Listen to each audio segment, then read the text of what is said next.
नमस्कार, मैं अनुज नरवाल रोहतकी और आप देख रहे हैं का स्पेशल प्रोग्राम। और हमारे साथ जुड़े हैं प्रद्युम्न जोशीला जी, क्योंकि आज कल एक खबर चल रही है मीडिया पर, सोशल मीडिया पर, प्रिंट मीडिया में।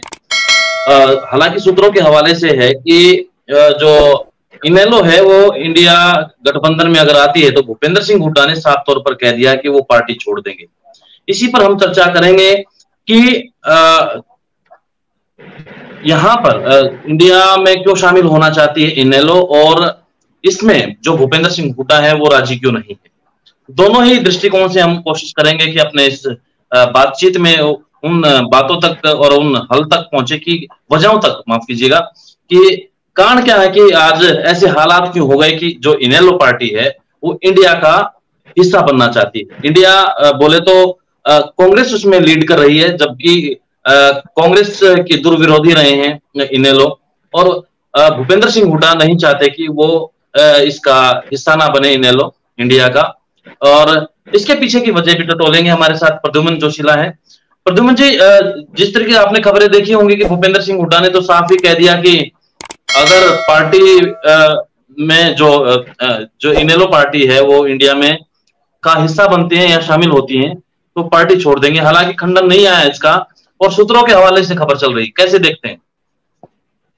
जी, ये पिछले जब से इंडिया गठबंधन बना है तब से ऐसी चर्चाएं चल रही हैं और बार बार चौधरी भूपेंद्र सिंह हुड्डा, उनके सांसद बेटे दीपेंद्र सिंह हुड्डा और कांग्रेस पार्टी के प्रदेश अध्यक्ष उदय भान तीनों बार बार एक ही बयान दे रहे हैं कि उन्हें हरियाणा में किसी दूसरे पार्टी से समझौते की जरूरत नहीं है, क्योंकि कांग्रेस अपने दम पर चुनाव लड़ने में सक्षम है। वहीं दूसरी तरफ कुमारी शैलजा, रणदीप सिंह सुरजेवाला और किरण चौधरी जो एसआर के गुट है, उनकी तरफ से समझौता किसी के साथ हो या ना हो उस पर अभी तक कोई आधिकारिक बयानबाजी नहीं हुई है। लेकिन इनेलो की तरफ से बार बार चौधरी ओम प्रकाश चौटाला जो इनेलो के सुप्रीमो हैं और अभय सिंह चौटाला जो आज के दिन पार्टी के सर्वे सर्वा है, वो दोनों बार बार ये कहते हैं कि उन्हें कांग्रेस से कोई परहेज नहीं है। वो भाजपा को रोकने के लिए, नरेंद्र मोदी को रोकने के लिए कांग्रेस के साथ समझौता कर सकते हैं।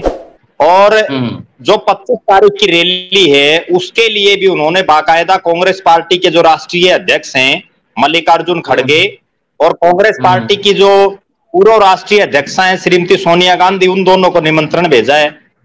इसके अलावा आम आदमी पार्टी के जो बड़े नेता हैं उनको भी निमंत्रण भेजा है। यहां अगर हम बात करें, कांग्रेस, आम आदमी पार्टी और इनेलो तीनों हमेशा से धुरविरोधी रहे हैं। जी, लेकिन जो खबरें आ रही हैं, जो सूत्रों के हवाले से खबरें, मीडिया रिपोर्ट्स आ रही हैं कि भूपेंद्र सिंह हुड्डा ने साफ कह दिया कि अगर ये हुआ तो पार्टी छोड़ देंगे। तो इस स्टेटमेंट को किस तरीके से देखते हैं आप? देखो, अगर इंडिया गठबंधन में इनेलो आ जाती है तो निश्चित रूप से उसका एक बहुत बड़ा नुकसान चौधरी भूपेंद्र सिंह हुड्डा को होगा राजनीतिक रूप से। उसका कारण ये है और बिल्कुल स्पष्ट है कि राजनीति में जो जातीय समीकरण है वो सबसे ज्यादा महत्वपूर्ण होते हैं। चौधरी भूपेंद्र सिंह हुड्डा और चौधरी ओम प्रकाश चौटाला दोनों एक ही जाति से आते हैं और दोनों का अपने अपने क्षेत्रों में एक प्रभाव है। बेशक आज इंडियन नेशनल लोकदल की हालात प्रदेश में उतनी अच्छी नहीं रही पिछले चुनाव में, लेकिन उसके बावजूद राजनीति में कभी भी उलटफेर हो सकता है। बड़े बड़े हमने ऐसे ऐसे धुरंधर देखे हैं जो 20-20, 30-30 साल चुनाव हारते रहे और एक ऐसा मौका है कि उन्होंने एकदम सभी कैंडिडेटों की जमानत जब्त करा दी।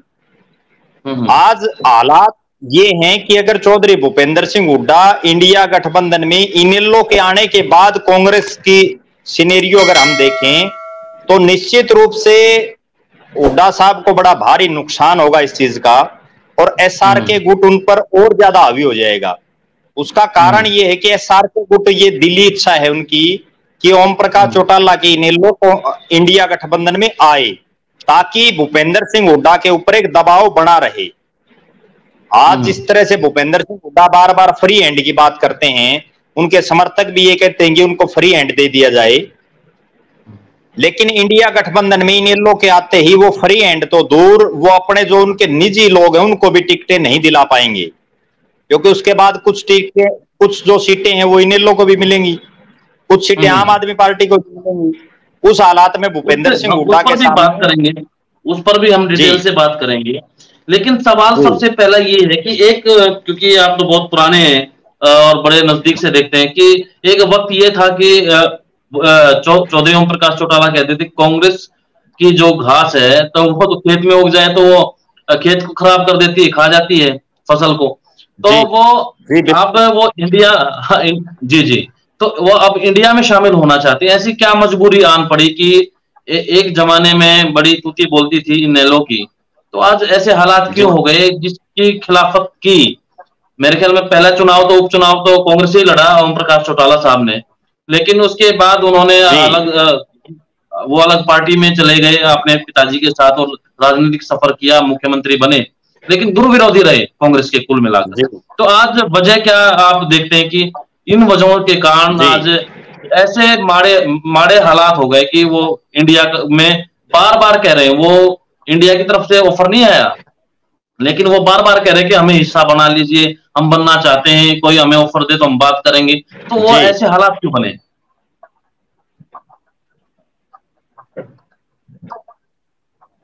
देखो, इसमें कोई दो राय नहीं है डॉक्टर साहब।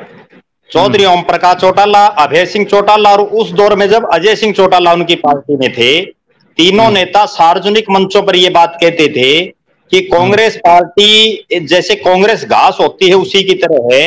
कांग्रेसी घास अगर किसी खेत में उग जाए तो वो जो और फसलें हैं उसको नहीं होने देती।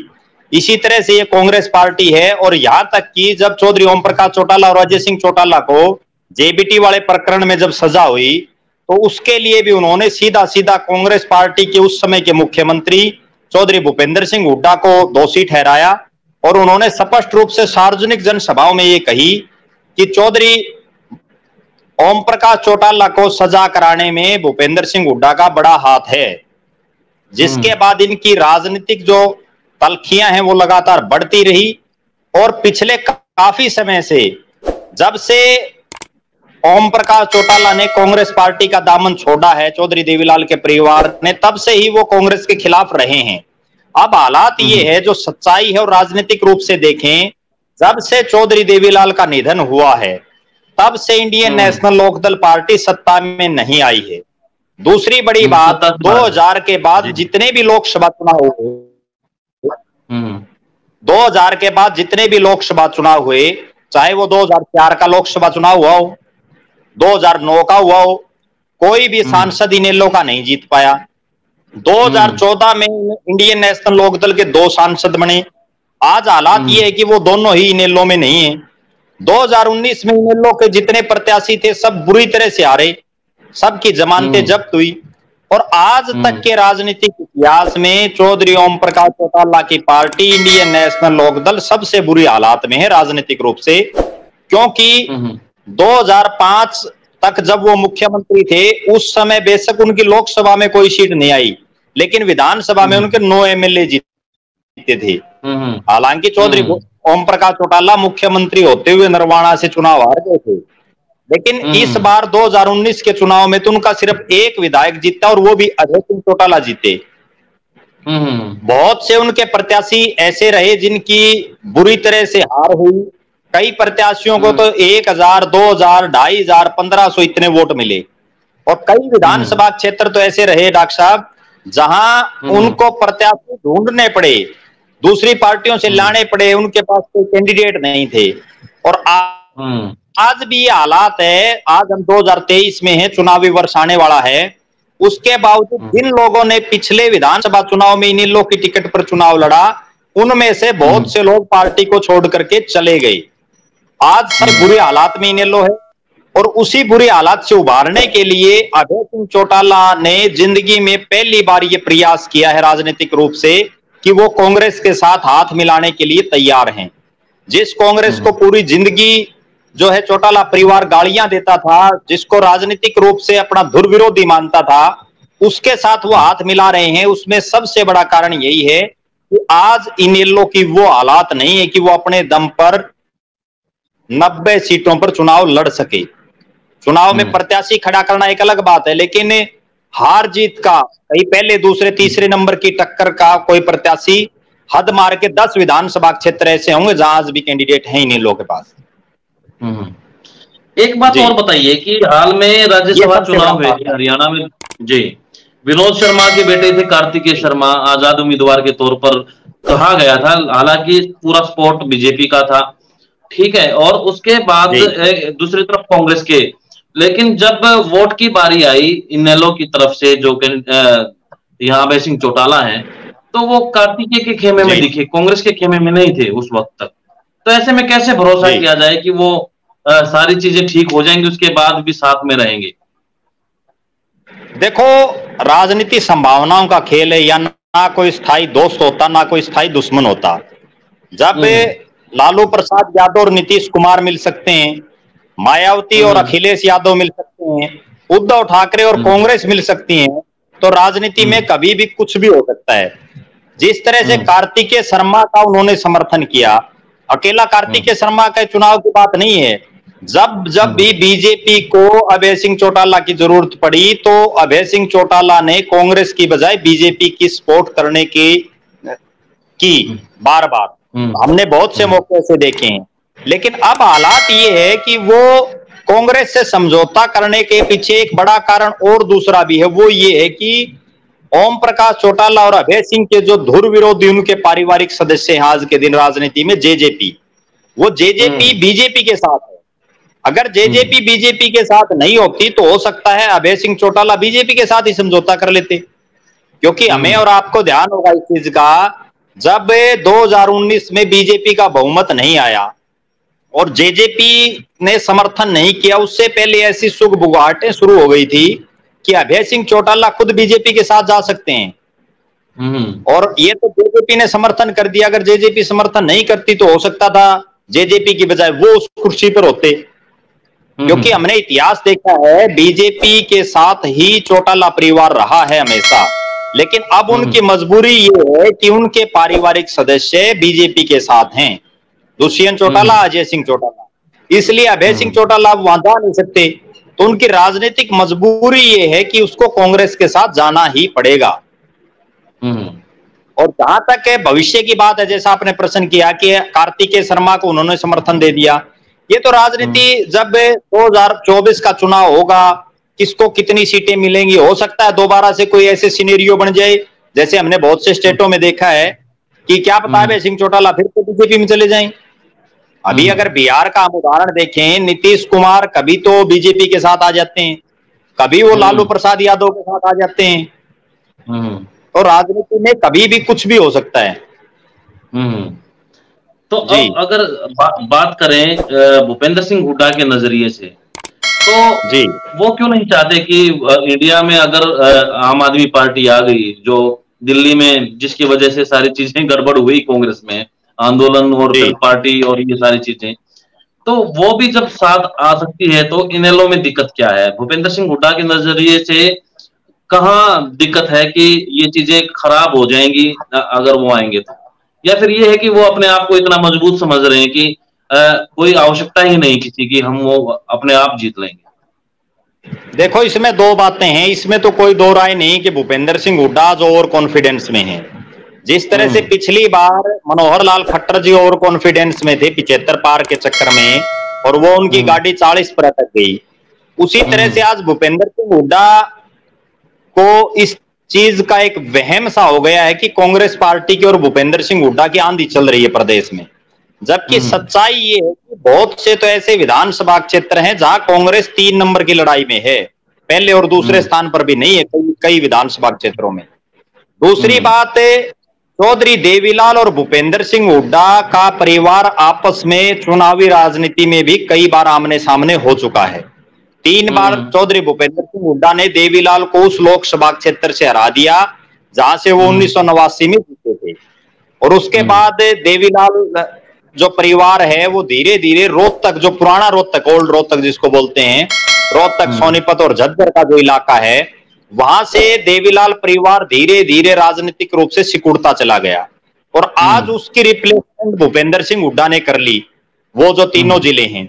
अब भूपेंद्र सिंह हुड्डा के दिमाग में एक चीज है कि अगर समझौता हो गया इनेलो के साथ, तो उन 3 जिलों में भी एक आधी सीट तो जरूर इनेलो को मिलेगी समझौते में, और अगर एक आधी सीट मिल गई और वहां भूपेंद्र सिंह हुड्डा की मदद से, क्योंकि इंडिया गठबंधन में अगर समझौता रहेगा तो नेचुरल बात है कि मदद करनी पड़ेगी, उस मदद में कहीं चौटाला वहां एक बार फिर से अपने पांव ना जमा जाए, और अगर उसने पांव जमा लिए एक बार ओम प्रकाश चौटाला की पार्टी ने, तो भविष्य में दीपेंद्र सिंह हुड्डा के सामने बड़ी चुनौती वो खड़े हो जाएंगे। क्योंकि अब संभवतः ये आखिरी चुनाव है चौधरी भूपेंद्र सिंह हुड्डा का सक्रिय राजनीति का। आगे राजनीति दीपेंद्र सिंह हुड्डा को करनी है। और बेशक बयानबाजी की बात करें या भाषण कला की बात करें, अभय सिंह चौटाला 21 पढ़ते हैं दीपेंद्र सिंह हुड्डा के मुकाबले में, क्योंकि वो बोलने में जिस तरह की उनकी बोलने की शैली है वो लोगों को अपने अंदर बांधे रखते हैं। बेशक वो तू तड़ाक की भाषा का इस्तेमाल करते हैं कई बार, लेकिन फिर भी वो दीपेंद्र सिंह हुड्डा पर उनकी बॉडी लैंग्वेज के लिए वो भारी पड़ सकती है। ये सबसे बड़ा खतरा है। दूसरा बड़ा खतरा भूपेंद्र सिंह हुड्डा को ये है कि एसआर के जो गुट है, चाहे वो किरण चौधरी हो, उसके साथ अभय सिंह चौटाला के बढ़िया संबंध है, चाहे वो कुमारी शैलजा हो क्योंकि उसने सिरसा से कई बार चुनाव लड़ा है, उनके साथ उनके प्रगाढ़ संबंध है। और भूपेंद्र सिंह हुड्डा और एसआर के गुट में आपस में द्वंद्व चल रहा है राजनीतिक रूप से। दूसरा नुकसान उनको ये है। तीसरा नुकसान, दोनों एक ही जाति से होने के कारण भूपेंद्र, कोई भी राजनीतिक परिवार हो इसमें, वो कभी भी ये नहीं चाहता कि उनकी कास्ट का कोई और नेता उनके पैरेलल खड़ा हो। आज भूपेंद्र सिंह हुड्डा को इस बात का पता है कि इंडियन नेशनल लोकदल वेंटिलेटर के हालात में है। अगर इस चुनाव में भी इंडियन नेशनल लोकदल कुछ नहीं कर पाई तो राजनीतिक रूप से चौटाला परिवार का खात्मा हरियाणा में हो जाएगा। लेकिन जो ही वो इंडिया गठबंधन में आती हैं तो उनको एक ऑक्सीजन मिल जाएगी, और उस ऑक्सीजन से अगर उनको 15 सीट भी हम माने कि 15 सीट अगर इनेलो को देते हैं इंडिया गठबंधन, और उसमें उसके 5-7 विधायक जीत जाते हैं, तो नेचुरल बात है उनको एक ऑक्सीजन मिल जाएगी। और भूपेंद्र सिंह हुड्डा के दिमाग में यही चीज है कि वो इनेलो खत्म हो जाए तो वो जाट समुदाय के कम से कम 71 नेता प्रदेश में हो जाएंगे, क्योंकि ना तो बीजेपी के पास कोई बड़ा चेहरा है, दुष्यंत चौटाला की वैसे खिलाफत चल रही है, आम आदमी के पास भी कोई बड़ा जाट चेहरा नहीं है, और वो जाटों के अगर एक छत्र नेता हो गए तो निश्चित रूप से आगे दीपेंद्र सिंह हुड्डा को राजनीतिक रूप से फायदा हो जाएगा। ये 2-3 बड़े कारण हैं। इसमें 2 चीजें हैं। जिस तरीके से आपने सीट शेयरिंग की बात की, तो सीट शेयरिंग में अगर इंडिया का समझौता होता है, आम आदमी पार्टी तो है फिलहाल तक, लेकिन कब तक होगी नहीं होगी आगे भविष्य के बारे में नहीं कहते। लेकिन आज के हालात में 15 सीटें आपने मान के चली कि इनेलो को जाएंगी, तो 15 के आसपास आप मान के चलो कि आम आदमी पार्टी भी दावा करेगी हरियाणा में। टोटल होगी 30 सीटें, और एसआर के ग्रुप में भी 30 सीटें तो बनती हैं। तो 60 सीटों का मतलब ये है कि हुड्डा के अगर बात करें तो 30 सीटें बचती हैं। 30 में से वो कितना परफॉर्म कर पाएंगे? और जो मैं समझ रहा हूँ कि इसकी वजह, अगर 60 सीटों में से अधिकतर जितने भी बनेंगे तो एसआर के ग्रुप को वो सपोर्ट करेंगे, चाहे इनेलो हो चाहे आम आदमी पार्टी हो, क्योंकि वो भी नहीं चाहेंगे कि भूपेंद्र सिंह हुड्डा की जो ताकत है वो बनी रहे। तो इस वजह से भी ये भी वजह मानते हैं कि आप भूपेंद्र सिंह हुड्डा ये नहीं चाहते कि सीट शेयरिंग ना हो। आम आदमी पार्टी के बारे में भी वो यही कहते हैं कि इनकी तो जमानत जब्त होती है। तो क्या वजह है? ये भी है कि जो सपोर्ट है उनको मिलता नहीं दिखाई दे रहा है, इसलिए वो शेयरिंग की बात नहीं कर रहे, अपने ही दम पर चुनाव के लिए वो तैयार है। नहीं, ये बात बिल्कुल सच्चाई है। जैसा मैंने अभी आपको पहले कहा, चाहे वो किरण चौधरी हो, कुमारी शैलजा हो, इन तमाम नेताओं के साथ जो है इंडियन नेशनल लोकदल के जो नेता हैं उनके अच्छे संबंध है राजनीतिक रूप से। और भूपेंद्र सिंह हुड्डा के साथ चौटाला परिवार की राजनीतिक तल्खियां लगातार चल रही हैं। उसके कई कारण हैं जिन पर हमने पहले चर्चा कर ली। अब जो सीट शेयरिंग का मामला है उसमें कभी भी भूपेंद्र सिंह हुड्डा ये नहीं चाहेंगे कि उनकी बजाय किसी और नेता को की सपोर्ट में करूं, क्योंकि 90 में से विधानसभा में 15 सीटें तो इनेलो को कम से कम जाएंगी, जैसा आप भी मान रहे हो, और 15 उनको जाने के बाद मेरा ऐसा मानना है कि 25 और 30 के आसपास एसआरके को भी मिलेंगी। अब सीटें बच गई 30, उन 30 में से 26-22 विधायक ऐसे हैं जो आज भूपेंद्र सिंह हुड्डा के साथ हैं। और कांग्रेस में हमेशा से एक नीति रही है कि जो सिटिंग विधायक उसकी टिकटें बहुत कम कटती हैं। उस हालात में भूपेंद्र सिंह हुड्डा के पास 3 या 4 ही टिकटें बांटने को बाकी बचेंगी। अब उसमें वो कितने लोगों को खुश कर पाते हैं, क्योंकि आज जिस तरह से ज्वाइनिंग हो रही है कांग्रेस में भूपेंद्र सिंह हुड्डा के नेतृत्व में, उनको कोई भी बड़ा नेता ज्वाइन करता है तो निश्चित रूप से उसको टिकट के एश्योरेंस पर ही वो ज्वाइन करेगा आज के हालात में। और वो कितने लोगों को वो एश्योरेंस उन्होंने दे रखी है। क्योंकि आपको ध्यान होगा अनुज जी, अभी जब कांग्रेस पार्टी के जो बड़े नेता हैं उनकी एक मीटिंग हुई थी दिल्ली में, उसमें रणदीप सिंह सुरजेवाला ने बिल्कुल स्पष्ट तौर पर एक बात कही थी, जिसमें राहुल गांधी भी थे और मल्लिकार्जुन खड़गे भी थे, भूपेंद्र सिंह हुड्डा, दीपेंद्र सिंह हुड्डा, तमाम कांग्रेस के आला नेता थे। उसमें रणदीप सिंह सुरजेवाला ने ये कहा कि भूपेंद्र सिंह हुड्डा बहुत से लोगों को टिकट की गारंटी पर शामिल कर रहे हैं, जबकि उनको ये कोई अधिकार नहीं है।